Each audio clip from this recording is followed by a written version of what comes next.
আজকে আমি আরেকটি নতুন ভিডিও নিয়ে এসেছি আর যে ভিডিওটিতে আমরা শিখতে যাচ্ছি মডেল ভার্বের বিষয়ে।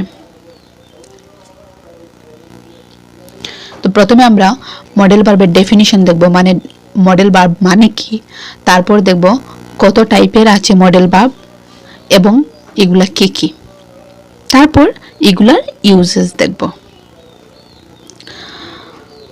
তো মডেল ভার্ব আমরা যদি বলি যে মডেল ভার্ব মানে কি, অ্যাকচুয়ালি মডেল ভার্ব হলো auxiliary verb or helping verb. ঠিক আছে, মানে এই যে মডেল ভার্বগুলো, এই মডেল ভার্বগুলো হেল্পিং ভার্বও বলা হয়, অক্সিলারি ভার্বও বলা হয়। আর যেগুলো কি এক্সপ্রেস করে, possibility, ability, permission and obligation. মানে আমরা এই যে আমরা একটি সেন্টেন্সের পসিবিলিটি বোঝাতে, পসিবিলিটি মানে কি সম্ভাব্যতা, অ্যাবিলিটি ক্ষমতা, পারমিশন অনুমতি এবং নেসেসিটি হলো ডিউটি, এইগুলো বোঝাতে আমরা কি করি, মডেল ভার্বকে ইউজ করি। তো মডেল ভার্ব কখন একটি সেন্টেন্সে মানে কোন জায়গাতে আমরা এই মডেল ভার্বটিকে বসাই। যেমন আমরা যদি আমরা জেনারেল একটা সেন্টেন্সের কথা বলি, তো আমরা স্ট্রাকচারটা কি দেখি, প্রথমে সাবজেক্ট, ভার্ব, অবজেক্ট। তো মডেল ভার্বটা সবসময় কি হয়, সাবজেক্টের পরে বসে, এটা হলো মেইন ভার্ব, ঠিক আছে। আর এই মেইন ভার্বটার আগে বসে এই যে মডেল ভার্বটা, যেমন subject plus modal verb plus আমরা এই যে ভার্বটা, তারপরে অবজেক্ট। এই হলো আমাদের স্ট্রাকচার, ঠিক আছে। এখন আমরা কি করি, আমরা দেখি যদি আমরা এরর কারেকশনে দেখি তো কি করে, মডেল ভার্ব যেমন আমি এখন বললাম যে subject plus modal verb plus যে ভার্বটা আছে প্লাস অবজেক্ট। এখন আমরা বলি ভার্ব 1 হয় সবসময়, না তো ভার্ব 2 হয়, না তো ভার্ব 3 হয়, না তো ভার্ব 4 হয়, ঠিক আছে। এই মডেল ভার্বের পরে এটা কিন্তু আমাদের রুল একটা। আমরা গ্রামাটিক্যাল এরর কারেকশন যখন আমরা দেখি, এই যে ভার্বটা আছে এখানে ভুল দিয়ে দেয়, তো আমরা এটা কারেক্ট করতে হয়। তো এখানে কি করে, যে কোনো ভার্ব বসিয়ে দেয়, এটা কিন্তু সবসময় 1 হতে হয়। শুধু 1 নয়, এটাকে আমরা বলতে পারি বেস ফর্ম হতে হয়। এই যে ভার্বটা, এটা সবসময় বেস ফর্ম হতে হয়। কারণ ভার্ব 1 তো আমি যেমন আমি বললাম গো, তারপরে আমি কি করি, গোজ। যখন আমি এই গোটাকে সিঙ্গুলার ফর্মে লিখতে যাই, তো আমি গোজ লিখি, ঠিক আছে। তো এই গোজটাও কিন্তু B1। তো আমি এই যে এখানে মডেল ভার্বের পরে কিন্তু আমি এটাকেও লিখতে পারবো না, আমার সব সময় বেস ফর্ম হতে হবে, ঠিক আছে। এটাই কিন্তু আমাদের হলো গ্রামারের যে এরর কারেকশন দিয়ে আমার এটা ধ্যানে রাখতে হয়, এটা সবসময় আমরা খেয়াল রাখতে হয়, ঠিক আছে। এখন আমরা যাচ্ছি নেক্সট টপিকে, যে মডেল ভার্ব কতগুলা।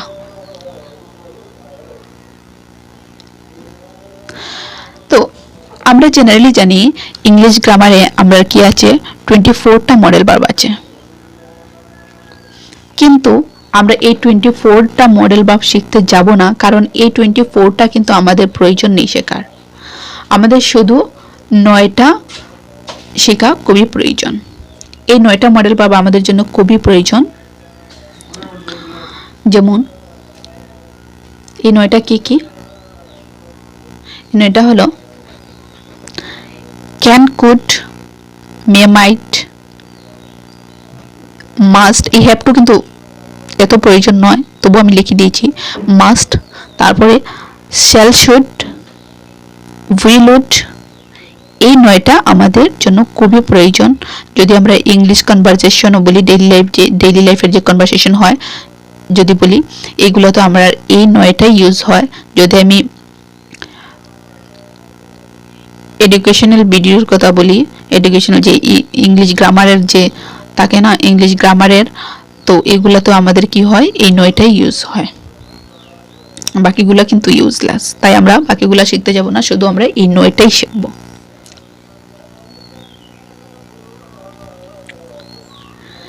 এখন হলো যে ক্যান এবং কুড। আমরা প্রথমে শিখব ক্যান এবং কুড।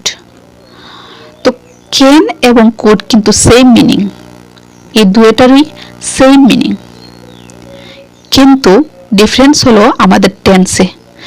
ক্যান হয় প্রেজেন্ট টেন্সে ইউজ হয় ক্যান, এবং ফার্স্ট টেন্সে হয় কুড। ফার্স্ট টেন্সে কুড ইউজ হয়। ঠিক আছে, এখন হলো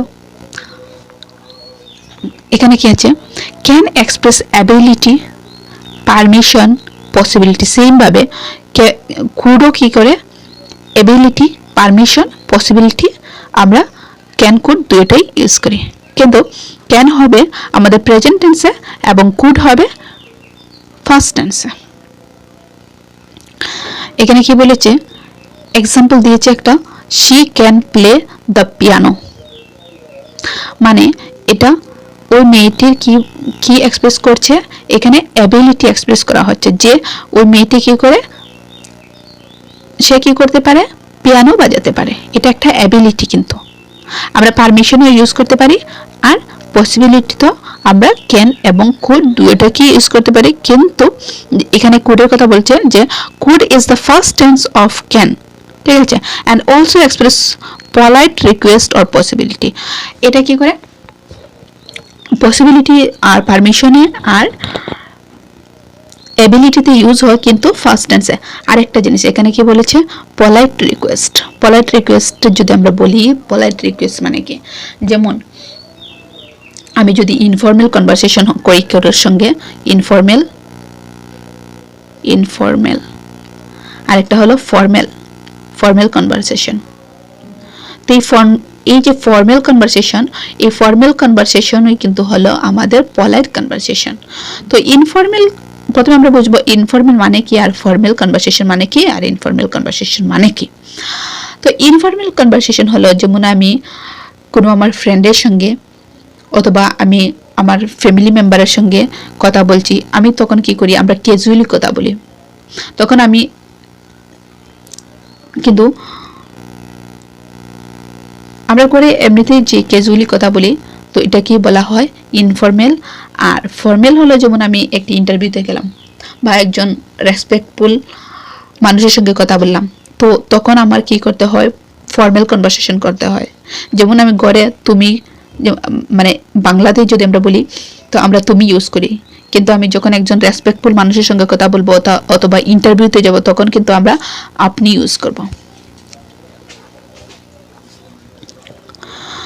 যেমন ইংলিশে একটা সেন্টেন্স দিই, যেমন আমি বললাম একজন আমার ফ্রেন্ডের সঙ্গে কথা বললাম, তখন আমি কি বলবো, যেমন আমি একজন ফ্রেন্ডের কাছে আমি চাইলাম, আমার একটি আমি হেল্প চাইলাম, যেমন আমি বলবো তুমি কি আমাকে, বা তুই কি আমাকে হেল্প করতে পারবি, তো তখন আমি ইংলিশে এই সেন্টেন্সটাকে বলবো, can you help me, can you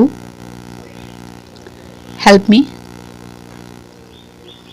ঠিক আছে, কিন্তু এই কথাটি যদি আমি একজন রেসপেক্টফুল মানুষকে বলি, যেমন আমি বললাম আপনি কি আমাকে হেল্প করবেন, তো আমি এই ইংলিশে এই রেসপেক্টটাকে এক্সপ্রেস করার জন্য আমি কুড ইউজ করব, যেমন কুড ইউ হেল্প মি। তখন এই কুড ইউজটা দেখেই আমরা বুঝতে পারবো যে এখানে রেসপেক্ট এক্সপ্রেস করা হচ্ছে। ঠিক আছে, এখন আমরা যাব মে এবং মাইটে। তো মে এবং মাইটও কিন্তু পারমিশন আর পসিবিলিটিতে ইউজ করা হয়, কিন্তু মাইট আমরা উইকার পসিবিলিটিতে ইউজ করি। যেমন আমি প্রথমে মেয়ের ইউজটা দেখে নিই, যেমন আমি বলছি you may leave early today, তুমি আজকে কি করতে পারবে, তাড়াতাড়ি ছুটি নিতে পারবে। আর নিচের যে এক্সাম্পলটা কি লিখেছে, ইট মাইট রেইন লেটার, মানে বলা হচ্ছে যে কি হতে পারে, পরে কি হতে পারে, বৃষ্টি হতে পারে, কিন্তু এখানে এই যে বৃষ্টি হবে এটা কিন্তু আমরা প্রেডিক্ট করতে পারবো না। ওয়েদার দেখে এমনি প্রেডিক্ট করে নেব, কিন্তু এটা হবে এটা কিন্তু আমরা জানি না। ঠিক আছে, তাই আমরা কি বলবো, মাইট, এটা কিন্তু উইকার পসিবিলিটি, তাই আমরা এখানে মে না ইউজ করে মাইট ইউজ করব। তো ইট মাইট রেইন লেটার। নেক্সট আমরা দেখব মাস্ট। এই হ্যাভটা এত ইম্পর্টেন্ট নয়, মাস্টটা খুবই ইম্পর্টেন্ট। তো মাস্ট অ্যাকচুয়ালি অব্লিগেশন বোঝায়, তারপর ডিউটিও বোঝায়, ডিউটি। ঠিক আছে, যেমন আমরা যখন গাড়ি চালাই তখন কি করতে হয়, আমাদের সিট বেল্ট লাগাতে হয়। তো এটা কি একটা আমাদের একটা ডিউটি। অথবা আমরা যদি বলি আমরা হলাম ইন্ডিয়ান, তো আমাদের কি করতে হয়, ইন্ডিয়ান কনস্টিটিউশনে যে আমাদের 11টা কর্তব্য আছে, এই কর্তব্যগুলো আমরা কি করতে হয়, মানে মৌলিক যে অধিকার, এই মৌলিক অধিকারগুলো আমাদের কি করতে হয়, পালন করতে হয়। তো এটা আমাদের কি একটা ডিউটি, তখন আমরা কি লিখবো, মাস্ট লিখবো। তো মাস্ট, যেমন এখানে must express strong obligation or certainty. Example দিয়েছে, you must wear a seat belt. ঠিক আছে, তো এটা কোনো ডিউটি বা অব্লিগেশন বোঝায়। হ্যাভকে আমি আজকের এই ভিডিওতে ডিসকাস করব না।